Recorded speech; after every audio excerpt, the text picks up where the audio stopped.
নারায়ণগঞ্জের রূপগঞ্জে অভিযান চালিয়ে ৩ রেডিমিক্স কারখানাকে ৫ লাখ টাকা জরিমানা করেছে ভ্রাম্যমাণ আদালত।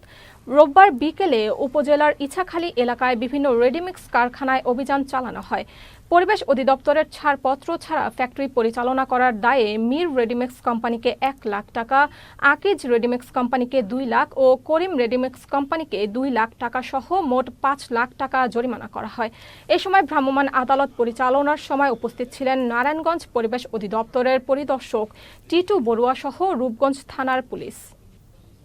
৩টা রেডিমিক্স আছে, করিম রেডিমিক্স, আকিজ রেডিমিক্স এবং এইটা মীর রেডিমিক্স। এই ৩টা রেডিমিক্সে আমরা বিশেষ অভিযান পরিচালনা করেছি। এই রেডিমিক্স গুলোর বিরুদ্ধে অভিযোগ ছিল যে তারা আসলে পরিবেশের ছাড়পত্র বিহীনভাবে এবং যত্রতত্র বিভিন্ন পরিবেশের যে আইনগুলো আছে, সংশ্লিষ্ট আইন, সেই আইনগুলো অমান্য করে তারা এই প্ল্যান্ট চালাচ্ছে এবং তাদের কার্যক্রম অনেকদিন ধরে পরিচালনা করছে, এরকম একটা অভিযোগ আমাদের কাছে ছিল। ৩টি ফ্যাক্টরিকে, ৩টি রেডিমিক্স কারখানাকে সর্বমোট ৩টি মামলায় আমরা ৫ লক্ষ টাকা অর্থদণ্ড করেছি এবং আমাদের এই ধরনের কার্যক্রম আগামীতেও অব্যাহত থাকবে।